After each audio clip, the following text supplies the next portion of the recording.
Team India స్థానంలో Sri Lanka. Champions trophy నుండి team India out. Champions trophy 2025 కోసం టీమిండియా పాకిస్తాన్కు వెళ్తుందా లేదా అనే విషయం ఒక కొలిక్కి రావడం లేదు. బీసీసీఐ భారత్ క్రికెట్ జట్టును పాకిస్తాన్కు పంపించేందుకు అంత ఆసక్తి చూపించడం లేదు. అదే విషయాన్ని త్వరలో బీసీసీఐతో చర్చించనుంది. భారత్ పాకిస్తాన్కు వెళ్ళకపోతే హైబ్రిడ్ మోడ్లో మ్యాచ్లు జరుగుతాయి. దీని ప్రకారం భారత్ మ్యాచ్లన్నీ శ్రీలంక లేదా దుబాయ్లో జరుగుతాయి. 2023 ఆసియా కప్ టోర్నీలో సేమ్ ఇదే సిచ్యువేషన్ ఎదుర్కొన్నారు. రెండు దేశాల క్రికెట్ బోర్డుల మధ్య ఇదే గొడవ జరిగితే ఈ టోర్నీని హైబ్రిడ్ మోడ్లో నిర్వహించారు. భారత్ ఛాంపియన్స్ ట్రోఫీ కోసం ఖచ్చితంగా పాక్ గడ్డపై అడుగు పెట్టాలని భావిస్తే మాత్రం బీసీసీఐ ఏం చేస్తుందనేది ఒక పెద్ద ప్రశ్నార్థకంగా మారింది. బీసీసీఐ పాకిస్తాన్కు టీమిండియా పంపకపోతే రాబోయే ఛాంపియన్స్ ట్రోఫీకి భారత్ దూరమయ్యే అవకాశాలు కనిపిస్తున్నాయి.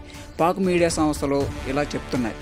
భారత్ ఒప్పుకోకపోతే ఆ స్థానం ఐసీసీ శ్రీలంకతో భర్తీ చేసే అవకాశాలు ఉన్నాయంట.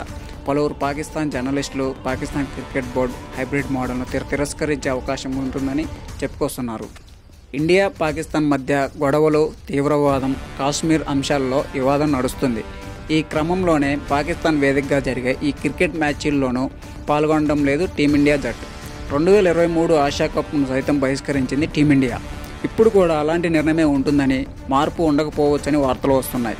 అయితే చర్చల అనంతరం టీమిండియా పాకిస్తాన్కు వెళ్తుందా లేదా అనేది వేచి చూడాలి. పాక్ వేదికగా జరగనున్న ఈ మెగా ఈవెంట్ 2025 ఫిబ్రవరి 19 నుండి మార్చి 9 వరకు జరిపేందుకు ఏర్పాట్లు చేస్తున్నారు. అధికారిక షెడ్యూల్ ఇంకా ఖరారు చేయనప్పటికీ ప్రతిపాదిత షెడ్యూల్ మాత్రం రిలీజ్ చేశారు. దీని ప్రకారం గ్రూప్ ఏలో Pakistan, India, Bangladesh, New Zealand, group below England, దక్షిణాఫ్రికా, ఆస్ట్రేలియా, ఆఫ్ఘనిస్తాన్ ఈ మెగా టోర్నీలో ఆడతాయి. ప్రతిపాదిత షెడ్యూల్ ప్రకారం ఫిబ్రవరి 19 నుంచి ప్రారంభం కానున్న ఈ టోర్నమెంట్ను 3 వేదికల్లో నిర్వహించాలని భావిస్తున్నారు. అవి ఏంటంటే కరాచీ, రావల్పూడి, లాహోర్. ఈ టోర్నమెంట్ మొదటి మ్యాచ్లో పాకిస్తాన్తో న్యూజిలాండ్ తలపడనుంది. భారత్ జట్టు లాహోర్ వేదికగా ఫిబ్రవరి 20న బంగ్లాదేశ్తో తొలి మ్యాచ్ ఆడనుంది. అందరూ ఎదురు చూస్తున్న భారత్ పాక్ మ్యాచ్ మార్చి 1న లాహోర్ వేదికగా తలపడనున్నట్లు తెలుస్తుంది. ఫ్రెండ్స్, ఈ టోర్నమెంట్ గురించి మీరు ఏమనుకుంటున్నారో కామెంట్ చేయండి. భారత్ పాక్ గడ్డపై అడుగు పెడుతుందా?